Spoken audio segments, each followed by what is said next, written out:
मेरे साथ बोलिए, भारत माता की।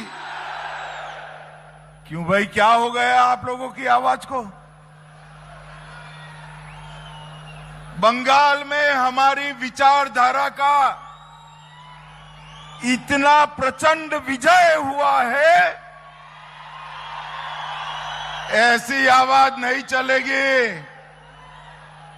मेरे साथ दोनों हाथ उठाइए, जरा उठाइए दोनों हाथ, और मेरे साथ मुट्ठी भींचकर प्रचंड आवाज से बोलिए, भारत माता की वंदे, जय श्री राम, जय जय श्री राम। आज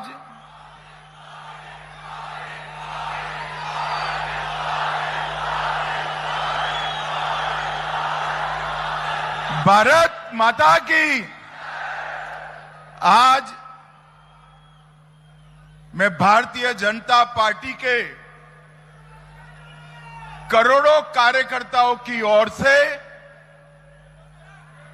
भाजपा के वरिष्ठ नेता और देश के प्रस्तापित किसान नेता श्रीमान बीएस येदियुरप्पा जी का सम्मान करने के लिए यहां आए। मगर आज एक प्रकार से मणिकंचन योग है। ये जब तिथि तय की गोविंद कारजोल जी ने, तब मालूम नहीं था कि आज ही बंगाल के मुख्यमंत्री का शपथ विधि होगा। और आज एक ही दिन पर येदियुरप्पा जी के 50 वर्ष के लंबे सार्वजनिक जीवन के बाद कर्नाटक, देश भर के किसान और भारतीय जनता पार्टी की 50 साल तक सेवा करने के लिए येदियुरप्पा जी के सम्मान का आज ही दिन तय हुआ है। और आज हमारी विचारधारा के अनुयायियों के लिए भारत माता को आराध्य मानकर जीवन जीने वाले सभी देश के लोगों के लिए बहुत बड़ा दिन है कि जिस भूमि पर श्री अरविंद, श्री विवेकानंद जी, रामकृष्ण परमहंस और हमारी विचारधारा के पुरोधा श्यामा प्रसाद मुखर्जी का जन्म हुआ, वहीं आज भगवा लहराने का काम हुआ है। भाइयों बहनों, मैं स्वागत समिति के अध्यक्ष और सभी मेंबर्स को हृदयपूर्वक एक और बात के लिए अभिनंदन करना चाहता हूं। कर्नाटक मैं 2014 से आ रहा हूं। कई मंच मैंने पूजनीय संतों के साथ साझा किए हैं। येदियुरप्पा जी के व्यक्तित्व के कारण आके आज एक ऐसा मंच हमारे सामने है जहां सभी मत संप्रदाय के स्वामी जी है। और ये बात पूरे कर्नाटक के लिए, पूरे देश के लिए एक संदेश लेकर जाती है कि जो आप इस प्रकार का जीवन जीते हो तो मत, संप्रदाय और किस जाति के आप स्वामी जी हो, इस किस जाति के अनुयायी आपके फॉलोअर है, इसको देखे बगैर सभी लोग आज एक मंच पर एकत्रित आए हैं। ये भी बहुत बड़ी बात है। मैं आज सबके अलग अलग नाम लेने की जगह जिन्होंने कर्नाटक की पवित्र भूमि पर धर्म को पकड़ कर रखा है, धर्म के आधार पर समाज का हमेशा मार्गदर्शन किया है और यहां पर अनेक प्रकार की शिक्षा से लेकर पोषण से लेकर अनेक सामाजिक प्रवृत्तियां भी ये महान स्वामी जियों के मठों से हुई है। वो सभी स्वामी जी को हम सब की ओर से प्रणाम कर कर इनके श्री चरणों में वंदन करता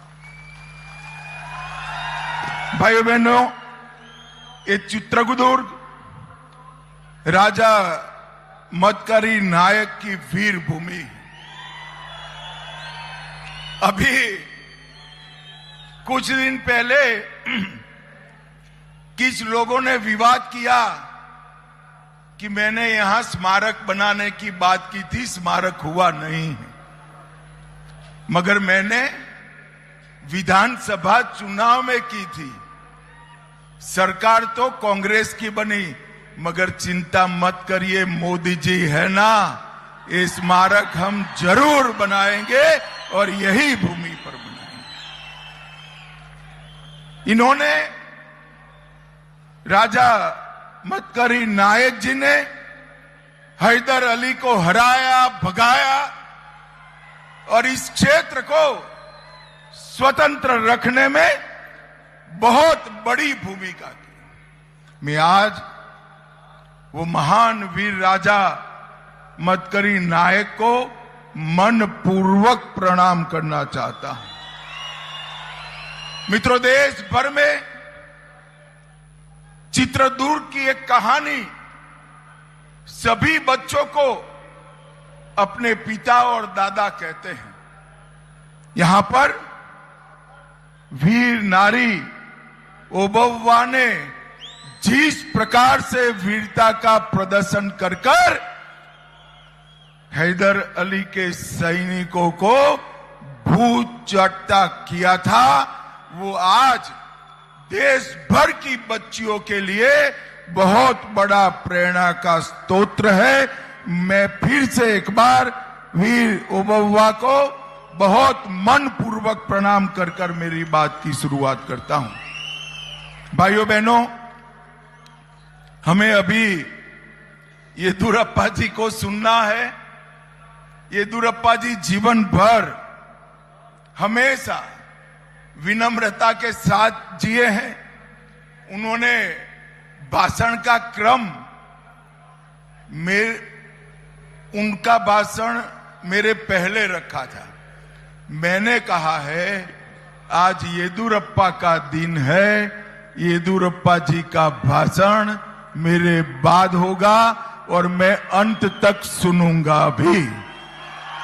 भाइयों बहनों, आज मैं ऐसे नेता का सार्वजनिक जीवन के 50 साल का अनुमोदना करने आया हूं, सम्मान करने आया हूं, जिसका पूरा जीवन आम लोगों के साथ। मगर जो राजनीति में युवा आना चाहते हैं उनको मैं जरूर कहूंगा कि येदियुरप्पा के 5 दशक के सार्वजनिक जीवन और सार्वजनिक जीवन में विशेषकर संघर्ष का जरूर अभ्यास करिए।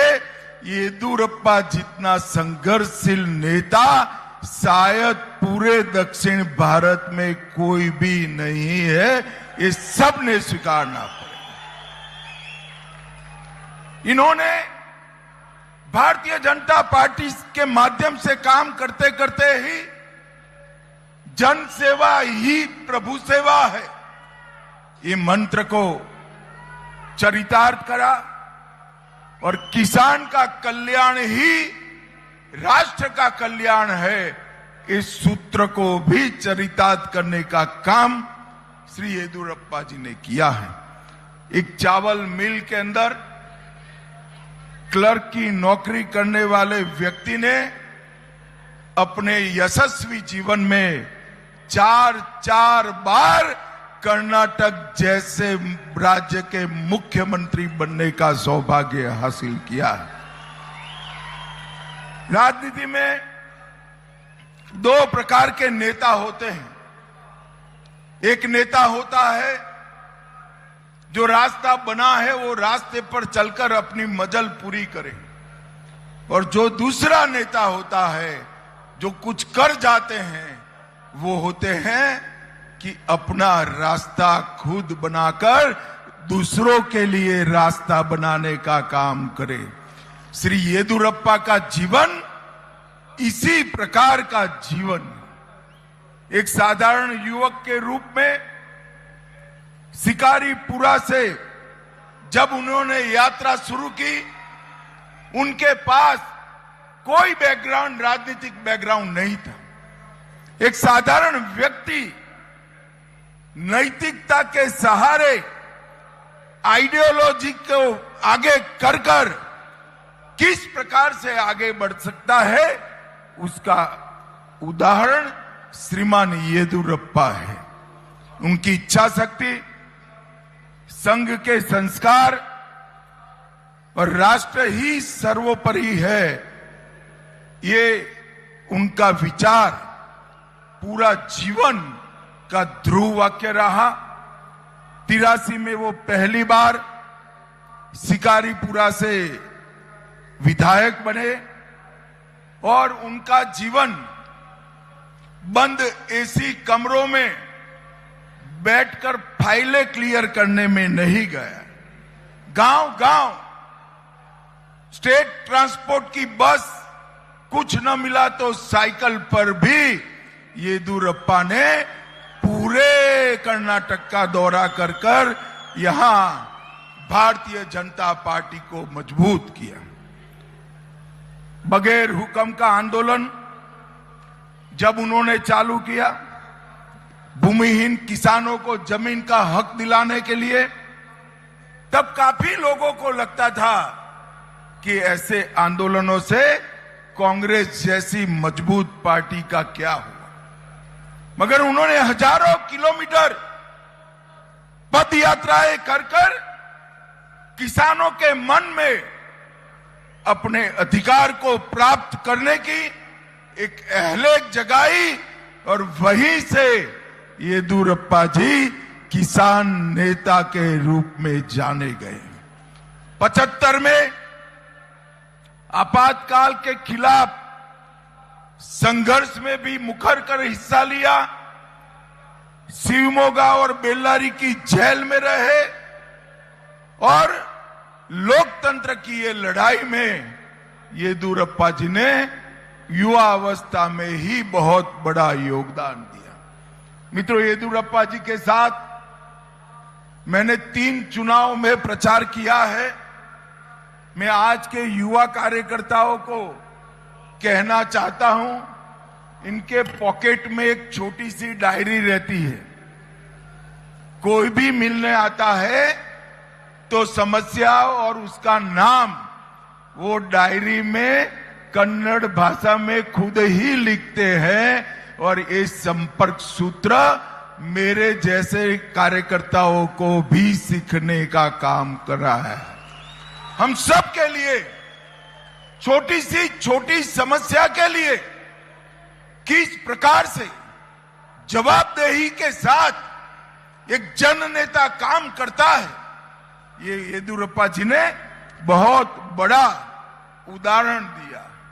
जब भी भारत का राजनीतिक दलों का इतिहास कोई लिखेगा, भारतीय जनता पार्टी का इतिहास लिखेगा, तो दक्षिण भारत में भाजपा को आगे बढ़ाने वाले नेता में येदियुरप्पा जी का नाम निश्चित रूप से सुवर्ण अक्षरों से लिखा जाएगा। भाइयों बहनों, जब जनसंघ बना, भाजपा बना, तब एक विचार प्रचारित किया गया कि दक्षिण में कभी भाजपा आगे नहीं बढ़ सकती है, और येदियुरप्पा जी ने दक्षिण में भी पहले उप मुख्यमंत्री और फिर मुख्यमंत्री बनकर दक्षिण के लिए भारतीय जनता पार्टी के दरवाजे खोलने का काम श्रीमान येदियुरप्पा ने किया।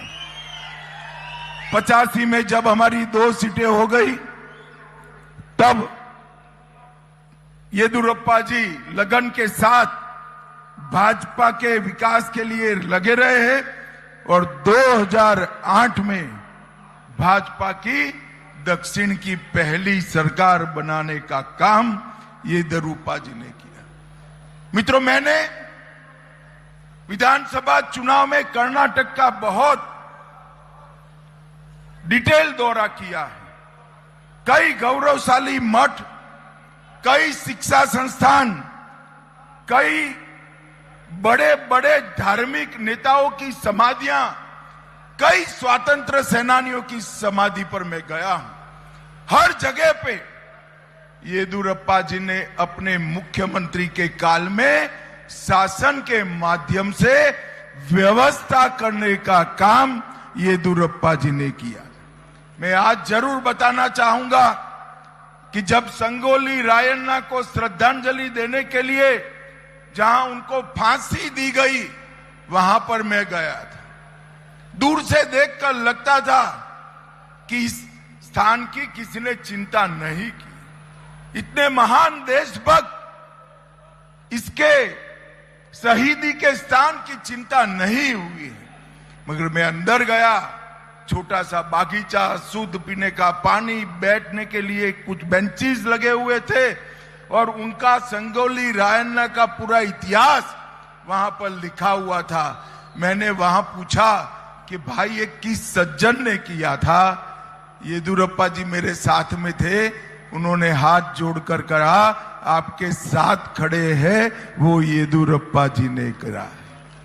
मित्रों, ये जो भाव समाज जीवन के प्रेरणा स्थानों को शासन आगे बढ़ाए, वो भाव उसी में हो सकता है जो समाज को प्यार करता है, समाज को आगे बढ़ाने के लिए काम करता है। देश भर में किसान बजट रखने की शुरुआत भी श्री येदियुरप्पा ने की। जब हरी शॉल ओढ़कर वो विधानसभा में किसान बजट पढ़ते थे, न केवल कर्नाटक, देश भर के किसानों को लगता था हमारी चिंता करने वाला एक राजनेता आज कर्नाटक का मुख्यमंत्री के रूप में बैठा है। भाइयों बहनों, बहुत बड़ी परंपरा उन्होंने आगे बढ़ाई। अन्नदाता के नेता उन्होंने बने और किसानों के लिए हमेशा उन्होंने आवाज उठाने का काम किया। बेंगलुरु को दुनिया के नक्शे पर ग्लोबल टेक हब के रूप में रखने के लिए भी येदियुरप्पा जी को वर्षों तक याद किया जाएगा। और येदियुरप्पा जी ने अलग अलग समुदायों को, चाहे लिंगायत हो, ओबीसी हो, दलित हो, गौड़ा हो, सबको बीच में सद्भाव बढ़ाने के लिए भी बहुत बड़ा काम किया है। और मैं एक बात फिर से सार्वजनिक रूप से स्वीकार करना चाहता हूं, जिसका मैं साक्षी हूं। 2014 में देश में पहली बार पूर्ण बहुमत की सरकार बनी, मोदी जी प्रधानमंत्री बने, मंत्रिमंडल बन रहा था, मैं भाजपा का महासचिव था। अचानक गुजरात भवन पर सुबह एक कागज आया, वो कागज येदियुरप्पा जी का था कि मेरी प्रायोरिटी कर्नाटक है, कर्नाटक में फिर से भाजपा सरकार बनानी है, मुझे मंत्रिमंडल में मत रखिएगा।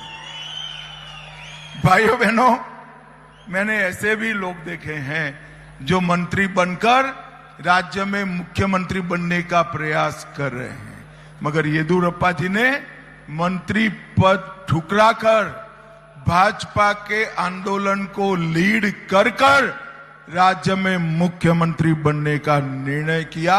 ये बहुत बड़ी बात है। भारतीय जनता पार्टी ने भी देश के किसानों के लिए ढेर सारे काम किए। मैं इसमें बहुत डिटेल जाना नहीं चाहता। आज का दिन येदियुरप्पा जी का है। येदियुरप्पा जी ने 50 साल तक कर्नाटक और देश के सार्वजनिक जीवन की सेवा करने का काम किया है और मैं तो मंच पर चढ़ते ही ये मंच देखकर आनंदित भी हुआ और आश्चर्यचकित भी हुआ। एक ही मंच पर इतने सारे स्वामी जी, हर संप्रदाय के स्वामी जी आज यहाँ पर उपस्थित है। ये येदियुरप्पा जी के प्रति सबका सम्मान कितना है इसका परिचायक है। मैं येदियुरप्पा जी को अंत में बहुत बहुत शुभकामनाएं देना चाहता हूं। आप शतायु हो, आपका स्वास्थ्य अच्छा रहे और लंबे समय तक आप कर्नाटक भारतीय जनता पार्टी का मार्गदर्शन करते रहे, यही मेरी शुभकामना है। और जो युवा कार्यकर्ता किसी भी दल के हो जो राजनीतिक क्षेत्र में काम करना चाहते हैं, वो सभी को भी मैं अपील करना चाहता हूं कि येदियुरप्पा के जीवन से हम सबको जरूर कुछ न कुछ सीखना चाहिए। ये अपील कर मेरी बात को, वाणी को विराम देना चाहता हूं। और अंत में इतना बड़ा समुदाय येदियुरप्पा जी के स्वागत के लिए यहां आया है और देश भर की जनता के मन में भी बंगाल में भगवा लहराने का परम आनंद है।